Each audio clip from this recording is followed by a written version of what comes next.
Hola, yo soy Elda Carreño y esto es Radio TV Taína. Es un gusto llevar la conducción de este programa número 95. Esperamos pronto contar con Nancy y Adilene en la conducción. De antemano, agradecemos a todos nuestros ponentes por su colaboración y conocimientos en sus temas. Los consideramos como parte fundamental de este programa que pretende informar y debatir la problemática de los países hermanos de Latinoamérica y el Caribe.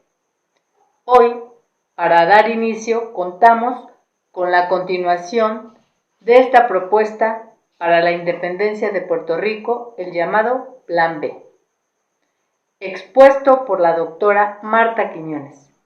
Ella es de Puerto Rico, es doctora en Económicas y Empresariales de la Universidad Complutense de Madrid, con grado de maestría en Economía y Planificación de la Universidad de Puerto Rico. Labora en la Universidad de Puerto Rico, en Arecibo, como profesora de Ciencias Sociales. Fue presidenta de la Asociación de Economistas de Puerto Rico de 2008 a 2010, de la Sociedad de Planificación de Puerto Rico y del Comité de Mujeres Economistas. Doctora Marta, ¿podría continuar exponiendo la propuesta del llamado Plan B para lograr una independencia para Puerto Rico? Saludos, le habla Marta Quiñones Domínguez desde Puerto Rico, aquí presentándole el Plan Económico para la República de Puerto Rico junto con el Fondo de Transición para ir explicándole cada uno de los elementos que hemos diseñado para demostrar que la independencia sí es posible. No, la vez pasada estábamos hablando sobre el plan piloto que tenemos para la independencia de Puerto Rico y hablamos sobre un fondo de transición o lo que se llama un fondo soberano. Bajo el derecho internacional, las colonias tienen derecho a compensación por los daños sufridos. La ONU lo ha reconocido así. Este fondo en realidad es un instrumento financiero en el ámbito de la política de cohesión cuyo objetivo es prestar apoyo a los territorios que se enfrentan a retos socioeconómicos graves derivados del proceso de transición de colonia a república. Es una ruta para usar el dinero del plan país, lo que nosotros estamos proponiendo. Ese vehículo de inversión estatal que gestiona los activos financieros en nombre del gobierno del país tiene un horizonte de 15 a 20 años que nosotros hemos definido para poder entonces, con periodos de 5 años para sus evaluaciones, de manera que se vaya demostrando que sí podemos ser libres y qué vamos a hacer con ese fondo. Es una estrategia ambiciosa, pero potencialmente poderosa. Le llamamos fondo de transición, pues no llamarle fondo de indemnización para que Estados Unidos no se sientan como oprimidos, ¿verdad? Aunque ellos son los opresores, pero hay que hablar la psicología inversa al opresor, ¿verdad? Para que no se sientan oprimidos. Así que le llamamos fondo de transición al capitalizar diversas fuentes y gestionar los recursos de manera transparente y estratégica. Puerto Rico podría construir una base financiera sólida para facilitar la transición hacia la independencia y asegurar un futuro próspero como nación soberana. Estos fondos de transición o fondos soberanos se han creado en diversos países soberanos, pero también en países que han venido a la independencia. Países más pequeños como Puerto Rico, como Fiji, lo han utilizado. Actualmente, la mayoría de las repúblicas soberanas los están creando para asegurar el futuro de sus naciones, sobre todo en educación, salud, retiro y lo que son los servicios esenciales de la sociedad. Así que es algo que no es novedoso, pero sí es novedoso en el sentido de que se está aplicando a los países y no a las empresas como anteriormente se aplicaba. Así que se invierte una serie de gama de activos, acciones, bonos, bienes raíces, infraestructura, capital privado u otro dinero que entra, y ese fondo se separa una porción pequeña para la administración de la República y lo demás sigue creciendo en ese fondo soberano en diferentes activos que no sean tóxicos, sino que sean activos que de verdad generen ese crecimiento con una junta que tiene que ser una junta comunitaria junto con una junta financiera que esté encargado de esto y evitar procesos de desviación de los fondos para otras acciones que no sean las que se hayan establecido. Así que es parte de ese proceso y entró un gatito en nuestra grabación, pero es parte de esto para poder entonces contestar la pregunta que nos hace regularmente de qué vamos a vivir en la República, porque el daño colonial es tan y tan grande que la gente no cree que nosotros podemos ser libres, ¿verdad? Porque nos los han enseñado así, pero además de eso creen que no tenemos dinero para esa transición. Nosotros hemos propuesto un fondo de transición de 720 mil millones, ¿verdad? A 20 años, ¿verdad? Esos 720 mil millones se van a debitar en 36 mil millones anuales por 20 años y le estamos ofreciendo también en el proyecto cómo lo vamos a ir administrando, cómo es que se va a ir gastando y qué cosas va a poder generar ese fondo, ¿verdad? Y digo, va a poder generar porque todo es incertidumbre hacia el futuro, pero es parte de ese proceso. Ese fondo de transición representa una inversión esencial para la estabilidad política y social y económica de la República. Pero en el caso de que Estados Unidos no quiera darnos ese fondo, nosotros entonces tendremos que ir a negociación por los fondos de indemnización que son más grandes porque el daño que ha causado el coloniaje en Puerto Rico está en sobre 10 billones y billones son muchos ceritos, ¿verdad? O sea, son más allá de lo que ellos pueden imaginar, así que le costaría más caro si no negocian con nosotros este proceso. Les recomendamos a Estados Unidos que haga la investigación y que de verdad a la Oficina General de Contabilidad de Estados Unidos, que siempre ha hecho investigaciones sobre la estadidad y ha demostrado que la estadidad no funciona para Estados Unidos, y le decimos que haga esa misma investigación sobre la independencia de Puerto Rico, pero con estos criterios que le estamos dando para demostrarle y decirle que sí, la independencia de Puerto Rico es posible, es viable, pero a la misma vez va a ser sostenible. Hay sin duda toda una propuesta. ¿Qué más se podría agregar? Estamos señalando que nosotros hemos creado la figura novel del fondo de transición en vez de hablar del fondo de indemnización. Ese fondo de transición le habíamos dicho que era de 720 mil millones, que le hemos dividido a 36 mil millones por 20 años, ¿verdad?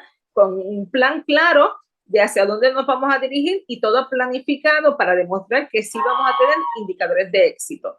Para ese fondo de transición representa esa inversión inicial en la República de Puerto Rico.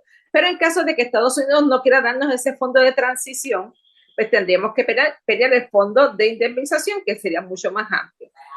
Se ha identificado en Puerto Rico ya fondos que pueden reemplazar este fondo de transición. O sea, no es que nos vamos a quedar sin nada. Primero, Puerto Rico recibe actualmente dinero de sus impuestos, de los impuestos que la gente paga en Puerto Rico. Por lo tanto, ese dinero lo tenemos aquí. Pero el compañero Javier Hernández ha identificado que si nosotros, al igual que en muchas repúblicas del mundo, evitamos la fuga de capital y lo unimos a cobrar impuestos, las tasas, el dinero de aduanas y otros servicios que países cobran, ¿verdad?, sobre diferentes actividades económicas, con eso podemos lograr estos 36 mil millones. Un poquito menos, un poquito más, dependiendo de cuánto sea la cantidad que vayamos a mover en la economía de Puerto Rico. Y si a eso lo unimos que el impuesto mínimo global de 15% que la organización de la OCDE está propulsando para todos los países del mundo, pues entonces tendríamos un poquito más y ya habíamos discutido sobre qué hacer con ese impuesto mínimo global para asegurar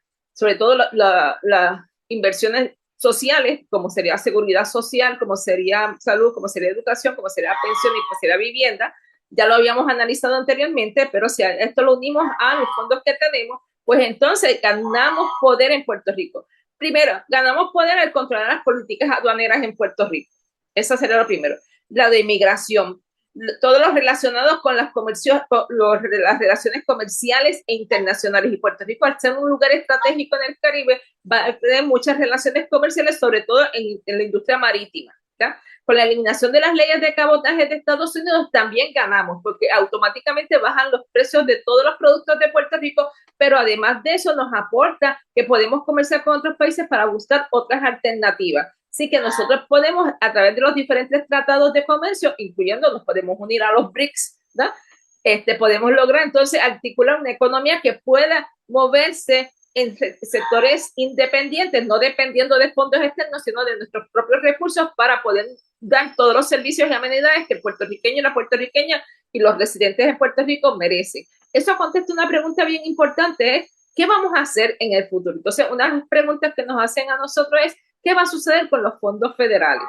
esos fondos que recibe actualmente Puerto Rico. Anteriormente un compañero había hecho un análisis y había demostrado que no era posible la independencia sin fondos federales. Nosotros le contestamos es que nosotros no queremos los fondos federales. Nosotros podemos con esta iniciativa del Fondo Soberano o el Fondo de Transición generar los ingresos necesarios para sustituir todos esos fondos federales. Y explico un momentito, los fondos federales que se reciben en Puerto Rico, partes son otorgados, o sea, para darle ayuda económica a las personas, pero la gran mayoría son ganados por el pueblo puertorriqueño trabajador, o sea, es el seguro social, es el Medicare, es la pensión de veteranos por haber participado en las guerras de Estados Unidos, es la pensión de los trabajadores que actualmente trabajan en industrias federales, o sea, en todo lo federal, que todo ese dinero se le seguirá recibiendo porque ese dinero fue ganado por ellos y nadie se lo puede quitar. Bueno, Trump podría eliminarlo, ¿no? Pero se supone que no se lo pueden quitar porque es algo que se pagó por ese servicio.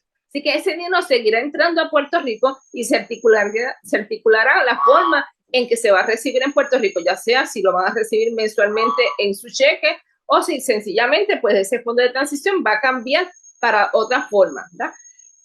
Las otorgadas, esas tenemos unas ideas novedosas que están estableciendo sobre todo cómo erradicar la pobreza, donde se trabajaría con el ingreso mínimo mensual para cada una de estas familias de bajos ingresos, de manera que puedan entonces articularse junto con otros proyectos de inversión social como cuidado de niños, cuidado de ancianos y otros tipos de actividades que los van a ayudar a mover esa población de niveles de pobreza a niveles de no pobreza. Y eso es parte del proceso de transición dentro de este fondo que hemos creado. Doctora Marta Quiñones, muchísimas gracias por acompañarnos. En esta ocasión, Días para la Memoria por Karen Rodríguez, con una pequeña semblanza del expresidente de Uruguay, el gran Pepe Mújica, que deja un legado de compromiso, solidaridad, humildad, ética y sencillez. Lo recordaremos con un gran afecto. Seguramente tiene un buen camino. Desearíamos muchos Pepes Mujicas. Para nuestra Latinoamérica, adelante, Karen.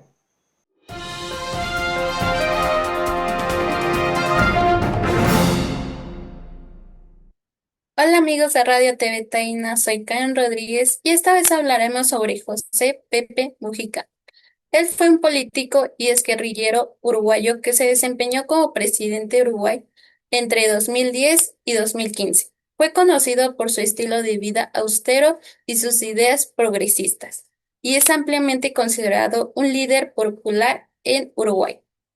Algunas de las acciones y políticas que marcaron su presidencia son: implementó medidas para reducir la desigualdad social, como el aumento de gasto social, la expansión de los programas de asistencia social y la promoción de la educación y la salud pública. Promovió el desarrollo de la industria nacional, especialmente en los sectores de la agricultura y la ganadería. Uruguay fue uno de los países más activos en la esencia, promoviendo la cooperación regional y la defensa de los derechos humanos. Mujica siempre defendió los derechos de los trabajadores, la protección del medio ambiente y la promoción de una sociedad más justa e inclusiva. Su presidencia fue un periodo de importantes cambios en Uruguay. Hasta pronto, amigos. Karen, agradezco tu información.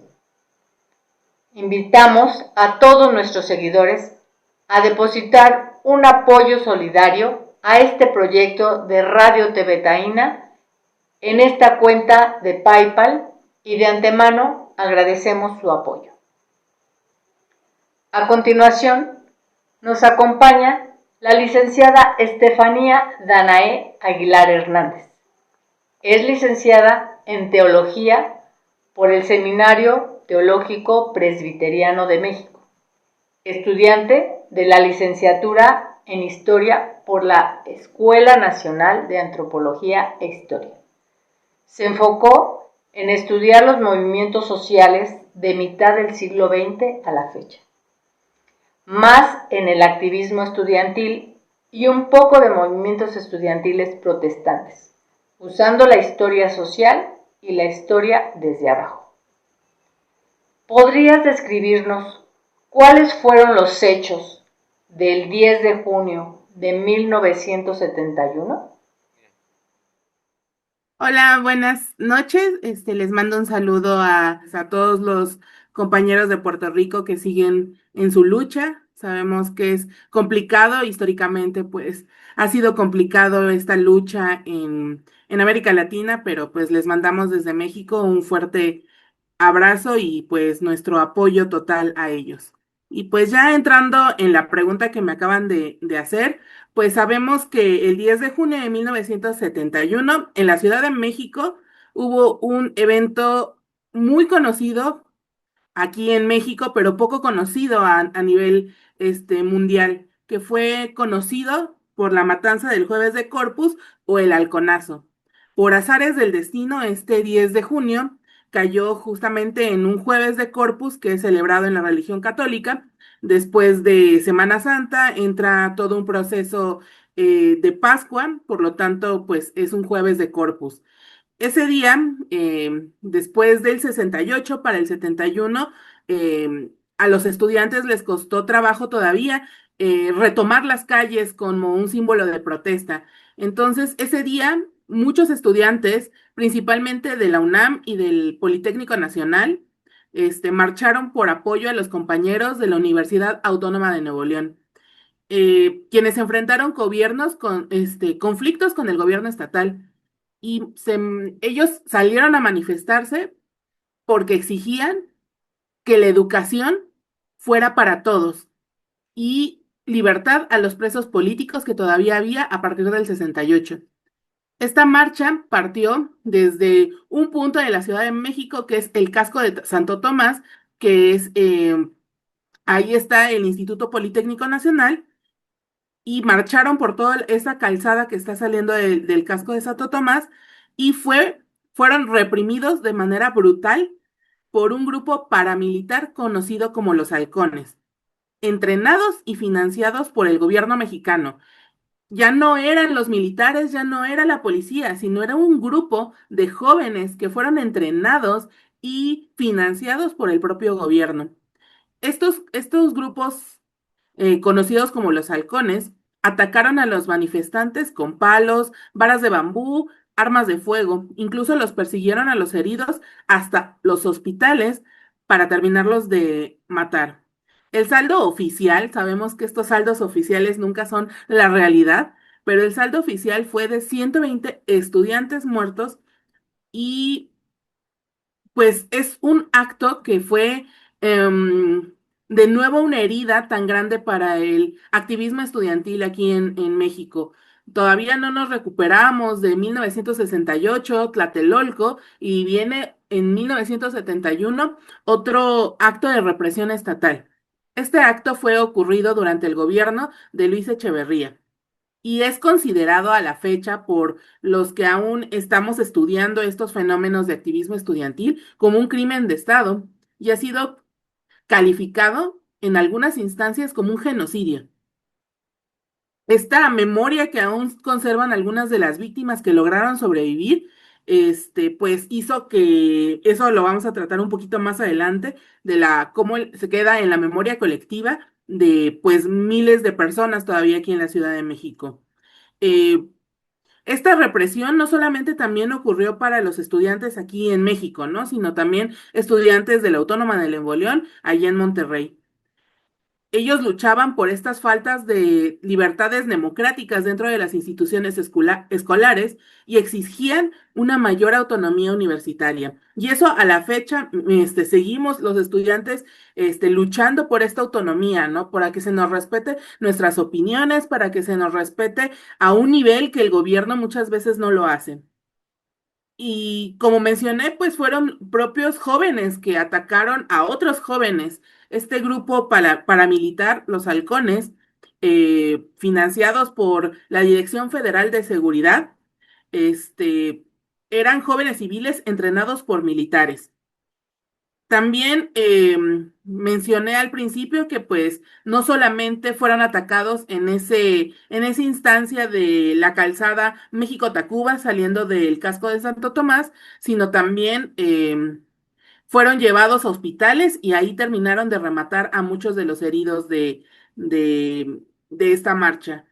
Los médicos fueron amenazados, personal fueron amenazados y pues esto fue un encubrimiento total hasta la fecha, pues no han alcanzado el juicio las personas, muchas de ellas ya murieron, pero pues por eso es conocido actualmente como un crimen de Estado y el presidente de aquella época pues fue exonerado por genocidio, entonces es algo, una herida que todavía queda en la memoria de muchos estudiantes. ¿Cuáles son las repercusiones que se observan en estos hechos en México? Pues como mencioné en la primera intervención, pues esto queda grabado en nuestra memoria colectiva como México. Dejó profundas heridas que aún se sienten el día de hoy. Más allá de un hecho histórico, sus consecuencias estructurales y sociales siguen resonando en México. El primero yo diría que es la cultura de la impunidad. El hecho de que nadie haya sido juzgado ni condenado alimentó esa impunidad institucional que hasta la fecha podemos escuchar las consignas en las marchas del 10 de junio, 2 de octubre, el 8M. Se considera claramente un crimen de Estado que no fue castigado.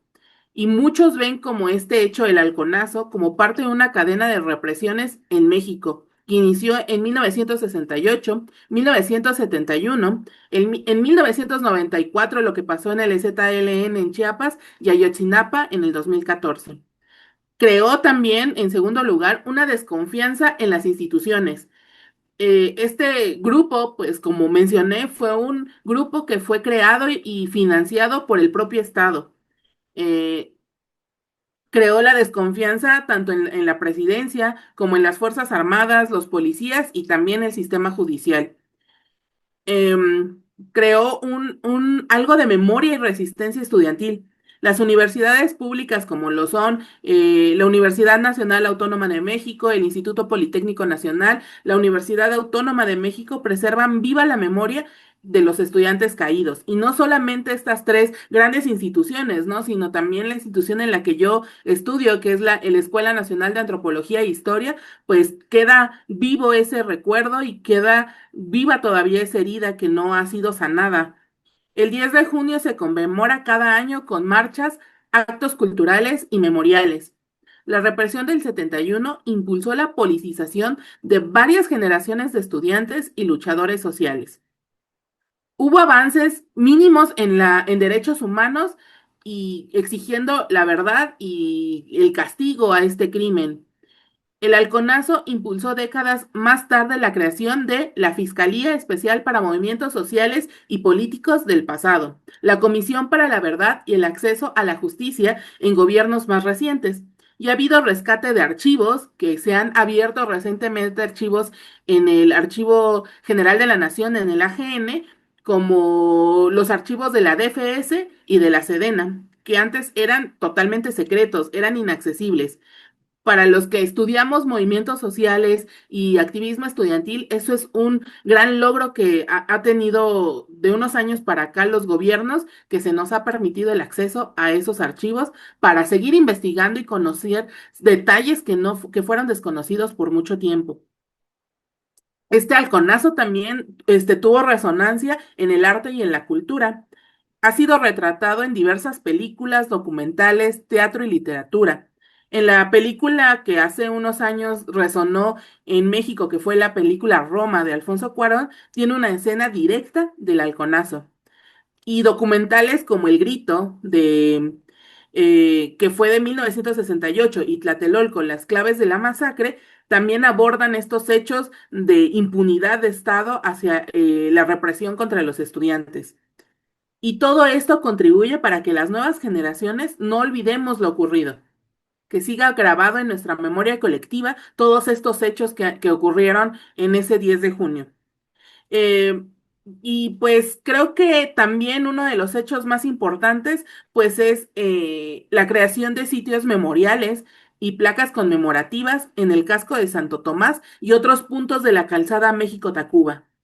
Y en el 2021, el gobierno federal reconoció que el hecho fue un crimen de Estado y se inauguró un memorial de los halcones en la que fue antes la sede de la policía política de aquel entonces, ¿no? Entonces, pues creo que todo esto ayuda a que creemos una conciencia histórica de todos los hechos que han ocurrido. Y pues con esto quiero despedirme, sin antes pues agradecer a nuestros amigos de Radio TV Taina que la invitación y pues esperemos que pronto estar de nuevo aquí pues hablando de otros temas que ocurrieron en México. Muchas gracias. Agradezco a la licenciada Estefanía Danae Aguilar por colaborar con su información. Amigos, por favor, regálenos un like y suscríbanse. Esto es importante para nosotros, así como los comentarios y sugerencias que nos dejan en el chat y en nuestra página. Recuerden que nos encuentran en YouTube y Facebook como Radio TV Taína. En nuestro segmento cultural tendremos una conversación con el internacionalista y artista plástico Alfonso Anaya Andrade. Él es México salvadoreño. Pues como él lo señala, los mexicanos nacemos donde se nos da nuestra chingada gana. Ha trabajado en diversas áreas artísticas e instalaciones. Ha colaborado en puestos en diversos países de Latinoamérica, tanto individualmente como en colectivo, pero siempre con un compromiso con las comunidades y sus demandas. Así se considera educador popular. Tendrá una plática con Enrique Caruqui sobre su trabajo como artista y educador, porque el arte forma y crea conciencia.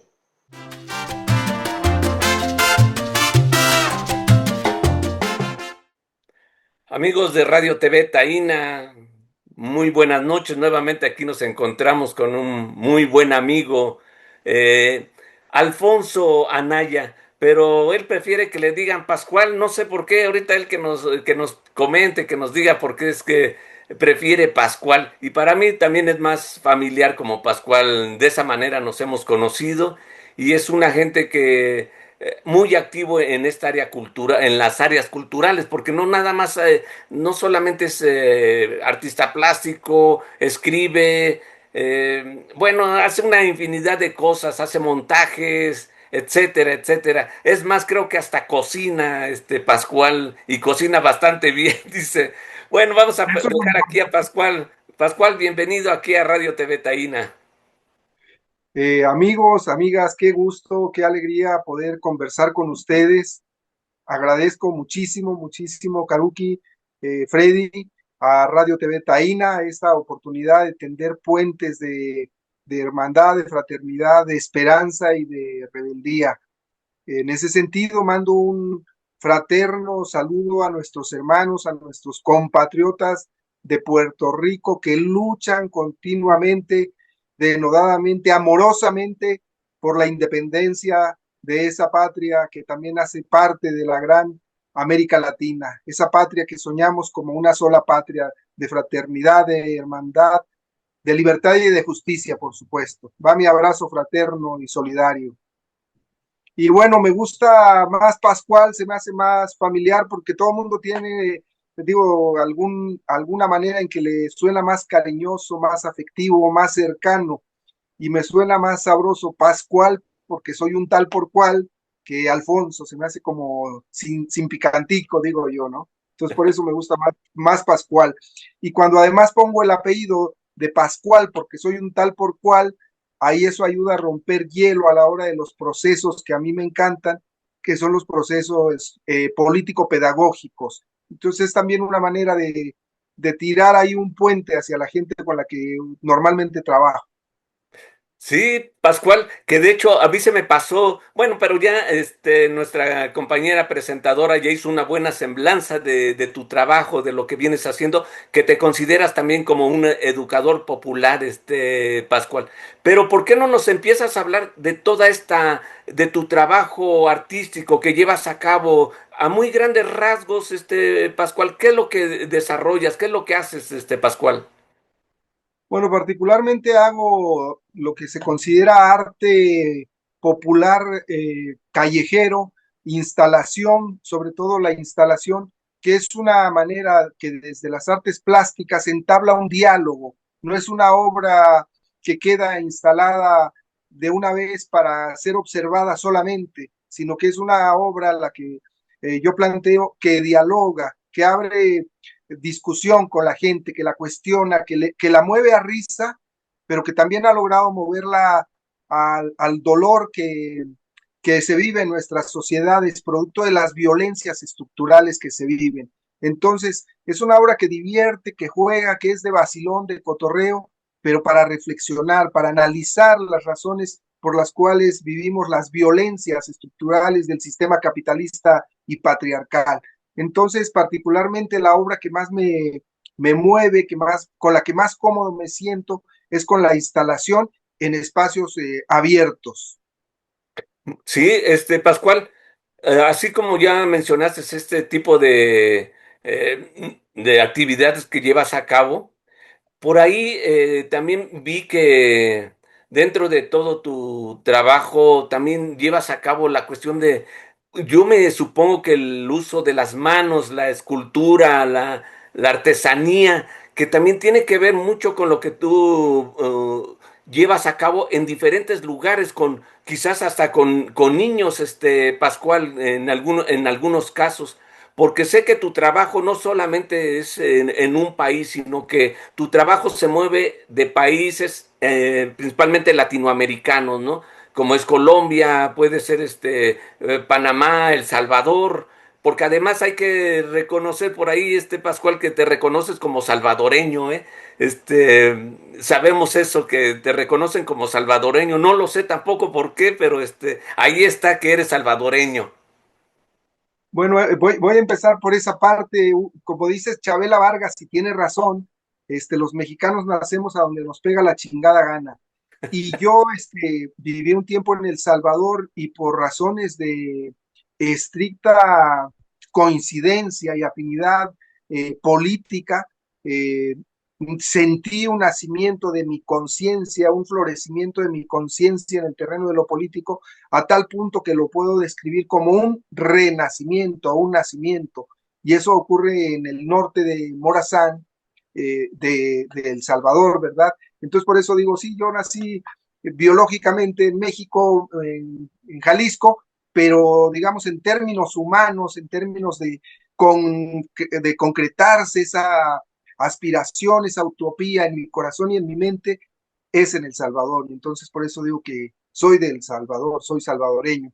Luego, es cierto, yo he tenido la oportunidad de trabajar en diferentes países haciendo instalación, y sí, la instalación recoge mucho de lo que son las identidades culturales de nuestros pueblos, esta riqueza que se expresa en las artesanías, en la ropa, en la comida, en la gastronomía, pero también en los juegos, en las maneras en las que son nuestros pueblos. A mí me encanta pensar que a pesar de todo el dolor y el sufrimiento que hemos padecido desde que Estados Unidos es Estados Unidos y se alió con las oligarquías de nuestros países, nos han hecho la guerra y nos han lastimado muchísimo. Hemos padecido las invasiones, los golpes de Estado, las dictaduras, una serie de agresiones por parte del imperialismo yanqui y de las oligarquías y los sistemas políticos que han servido a este imperialismo. Pero allá en la resistencia de nuestros pueblos, desde sus identidades culturales, algo que me encanta es la alegría en esa resistencia, la festividad, las maneras de jugar en medio del dolor, en medio de las desapariciones, de la tortura, de las masacres. Nuestros pueblos siempre hacen poesía, cantan, danzan, y entonces en esa afinidad y en esa concepción es que yo propongo estas instalaciones plásticas y en las cuales no es que éste hace la instalación, sino que este es un facilitador, en todo caso, por eso digo un educador popular, que con algunos elementos, por supuesto, desde la lógica de las artes plásticas, animan a la gente, a las personas, a intervenir en ese espacio. Y entonces al intervenir la gente que va transitando por una plaza pública se vuelven los coautores, los cómplices de estas creaciones, porque la construcción de la sociedad es esa construcción colectiva. Y rompemos entonces ahí con los mitos de las distancias entre los artistas que están en un pedestal y los tienen como cosa aparte. No, los artistas como los que cocinamos, y también me encanta la cocina, pero también por esa razón, porque es una manera de convivencia y de construcción de puentes de comunicación, de reflexión, de análisis, pero también para cultivar la rebeldía en el intelecto de la gente, ¿verdad? Sí, Pascual, pues oye, es muy evidente, Pascual, tu postura con tu trabajo, que también tuve la oportunidad de ver algunas cosas que por ahí vienes haciendo, al respecto de que hay un compromiso, o sea, es muy evidente el compromiso que tienes con tu trabajo cultural que llevas a cabo.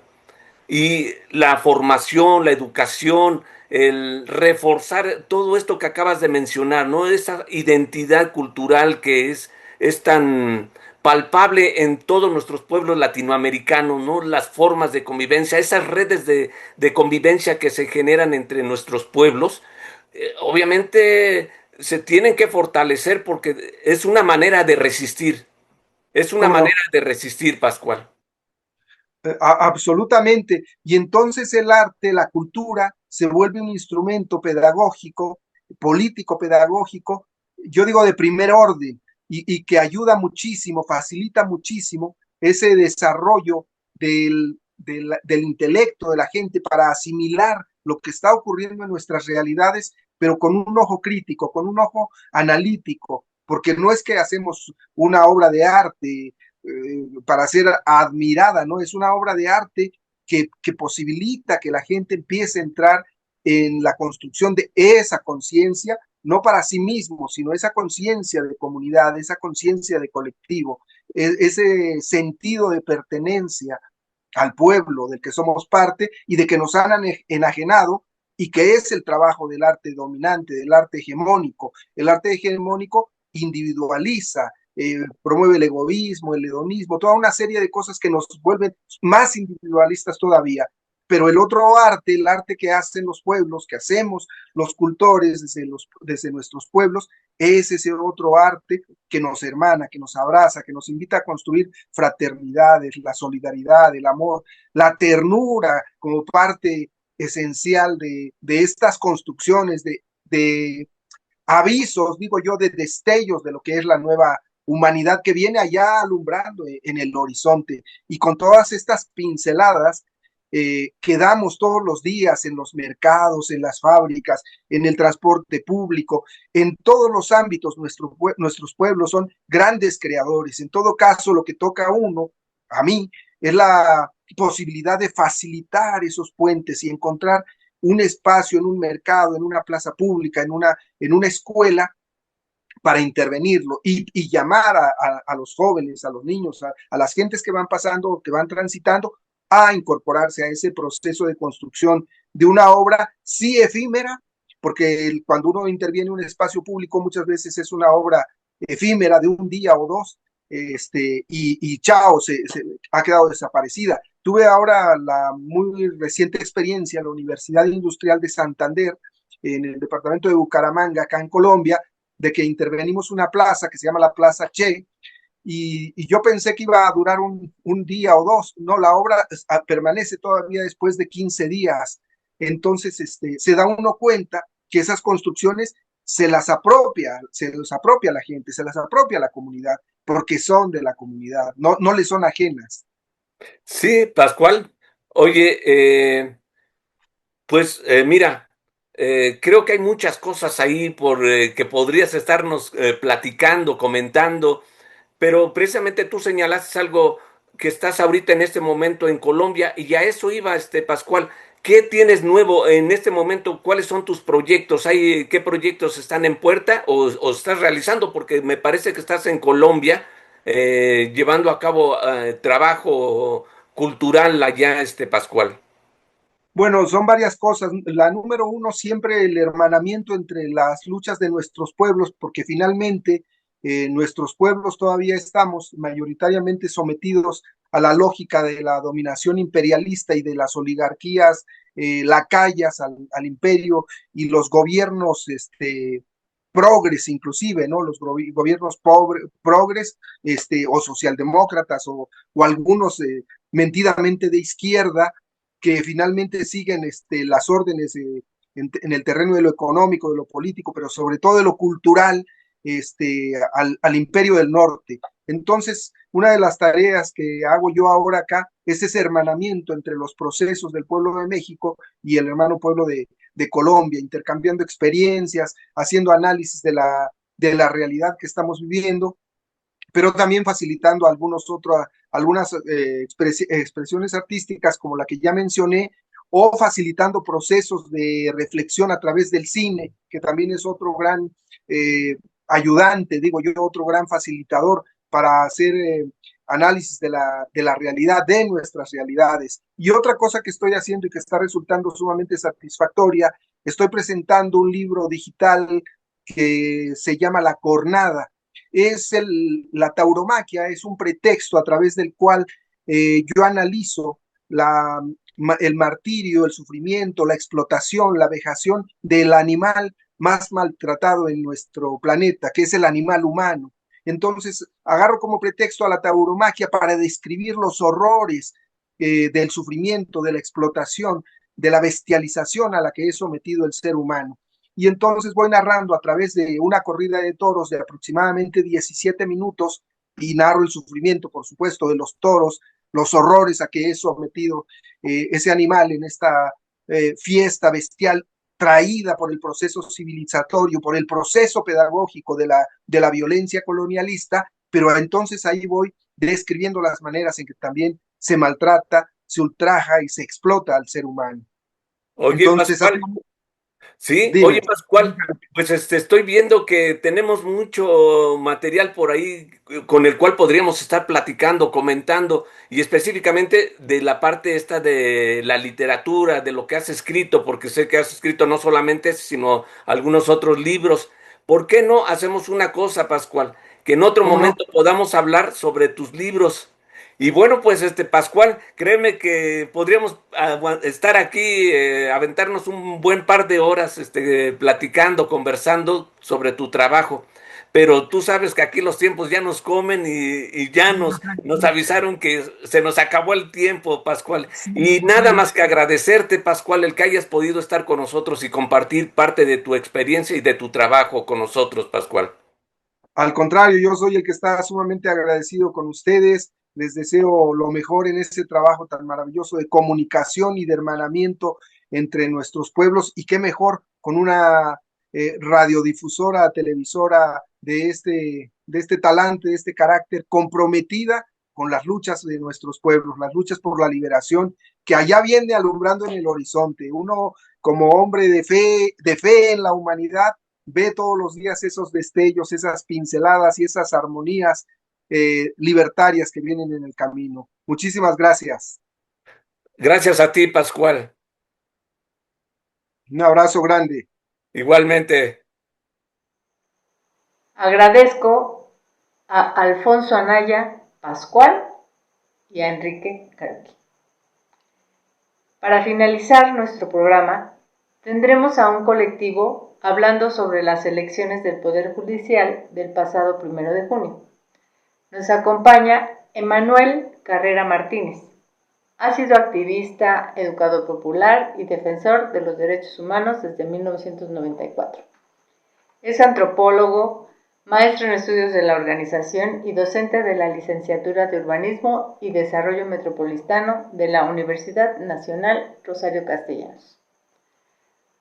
Óscar Vázquez fue parte de la Secretaría de Derechos Humanos y Sociales de Morena, Ciudad de México, de 2019 a 2021.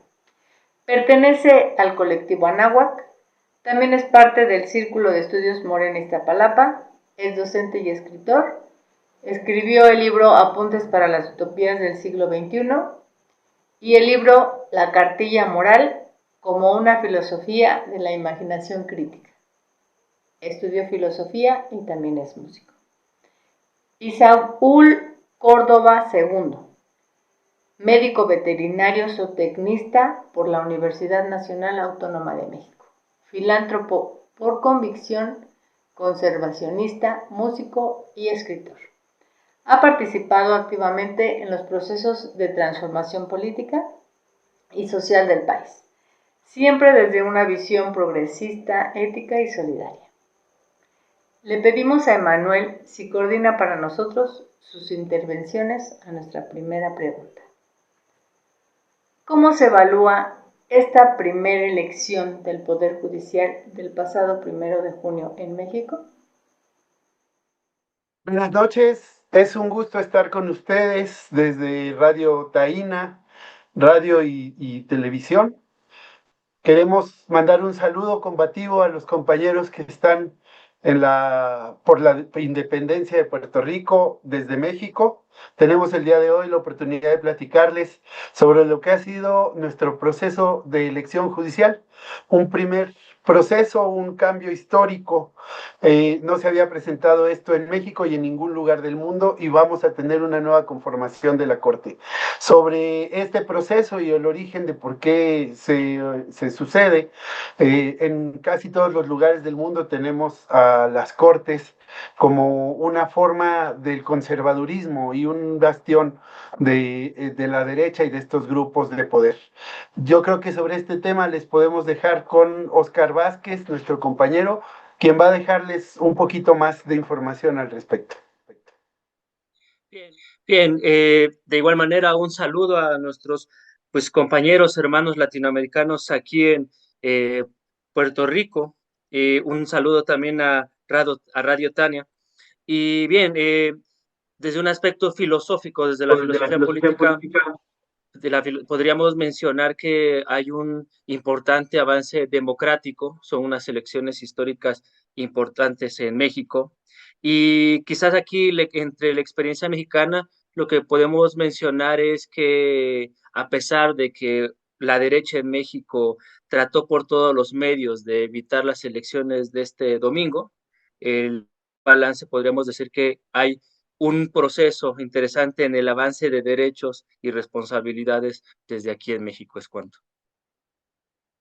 Y bien, tenemos un éxito en este sentido. La jornada se llevó a cabo a pesar de todas las restricciones. Fue una jornada contrastante, hubo una participación sin duda sí, ciertamente baja, tampoco se esperaba que fuera muy alta por el tipo de proceso del que se trata, algo nuevo, inédito para el que la gente tenía muchas dudas y al que se le hizo por primera vez en la historia una campaña en contra del voto desde las televisoras las televisoras privadas más importantes del país. Sin embargo, tenemos ya una nueva conformación de la Corte, tenemos a un presidente de la Corte que será el primer presidente indígena en más de un siglo, alguien que tiene una larga trayectoria de lucha social, y en ese sentido también tenemos la oportunidad aquí de que nuestro compañero Saúl Córdoba nos amplíe un poco más sobre este tema. Muy buenas noches a todos los que nos están escuchando. De igual manera, quiero mandar un saludo a nuestros compañeros de independentistas de Puerto Rico. Bueno, vamos a entrar en el tema. Haciendo el balance de lo que fue la elección al Poder Judicial y retomando la pauta que me dio el compañero Emanuel, es muy importante mencionar que este nuevo presidente que tenemos al frente de la Suprema Corte de Justicia de la Nación es de origen indígena. Si bien recordamos, en México uno de los dirigentes y máximos exponentes a nivel internacional es nuestro presidente Benito Juárez, que también tiene un antecedente indígena. después de tanto tiempo vuelve a un puesto de poder, como es el Poder Judicial, una persona con este origen. Y yo creo que es un reconocimiento muy importante para visibilizar a todos nuestros hermanos indígenas que tanto han sufrido a través de los años, y que es un reconocimiento que tenemos que también, aparte de la elección, tenemos que también resaltar. Yo creo que la elección fue una elección muy buena. La derecha se encargó de desecharla, de echarla para atrás, de boicotear todo y cuanto pudo, pero realmente el pueblo de México, como decía nuestro expresidente Andrés Manuel, está ya muy politizado y ya es muy difícil que los engañes y que los quieras ahora sí que manipular. Ya el pueblo ya salió, se demostró, incluso hay resultados que hablan de un 13% de la población votante en México, lo cual indica que ha salido a votar más gente que la gente que votó en las pasadas elecciones por el PAN. Por el PAN votaron 9 millones y actualmente se está estimando 13 millones de mexicanos que salieron a ejercer su derecho y a representar la democracia para elegir al Poder Judicial aquí en México. Creo que fue una muy buena respuesta de la gente, evidentemente por ser la primera ocasión en la que se realizan estos procesos, pues hace falta todavía que esta gente se empape, que la demás gente se empape de todo este proceso, pero eso va a ser con el tiempo, vamos a ir avanzando poco a poco, paso a paso, vamos a ir transformando la vida pública y todos los poderes y la democracia de nuestro país.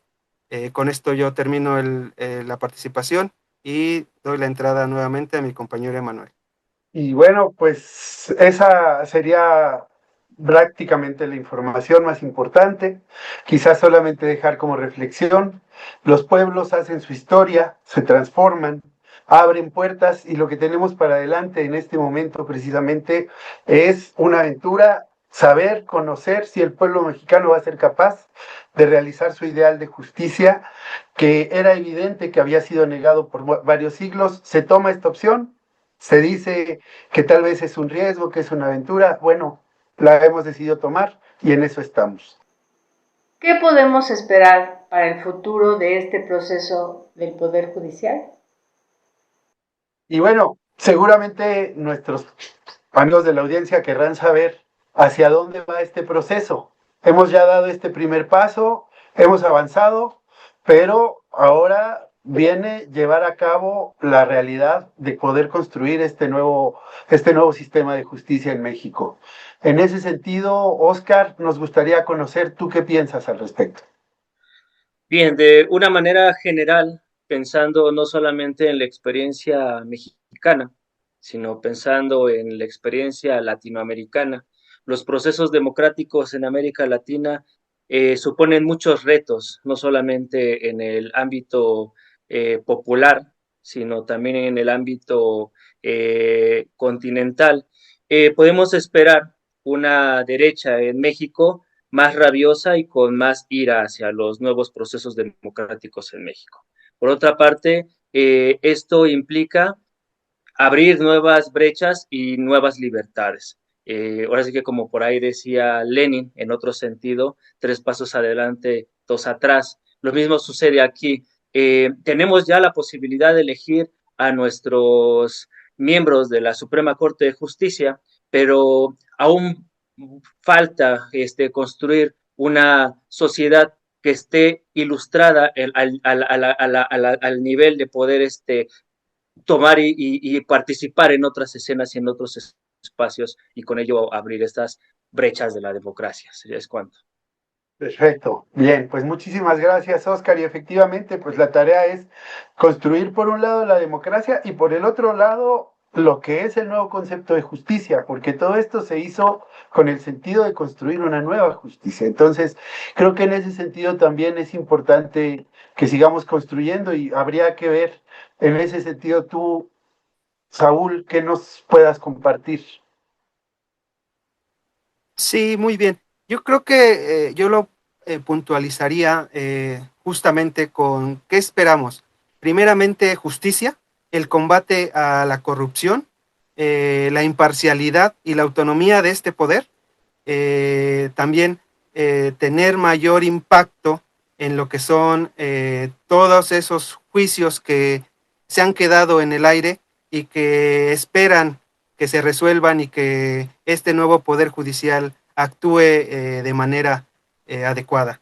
Pero también yo creo que lo que esperamos como mexicanos es que cada vez se democratice más nuestra forma de gobernar, que cada vez se democraticen más nuestros poderes y sobre todo que esto se replique a nivel internacional, que sirva como punta de lanza para que otros países lo tomen como referencia y que en verdad tengamos una injerencia de esta manera en que cada uno de los países pueda tener este ejercicio democrático más allá de lo que actualmente tienen. Y pues con eso yo concluiría que espero y que esperamos de lo que es el poder, más bien de nuestro nuevo poder judicial actualmente electo por el pueblo de manera democrática.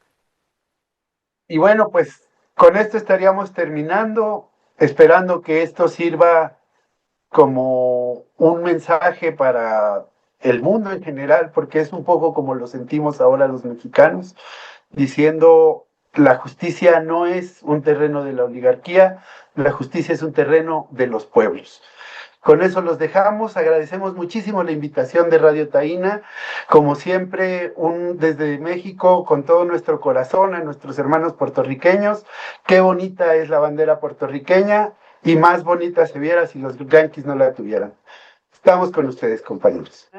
Siempre estaremos caminando como hermanos latinoamericanos y quedamos con ustedes. Muchísimas gracias, compañeros de Puerto Rico y compañeros de todo el continente latinoamericano.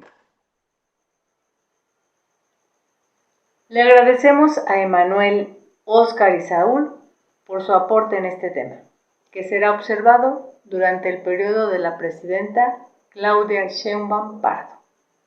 Muchísimas gracias.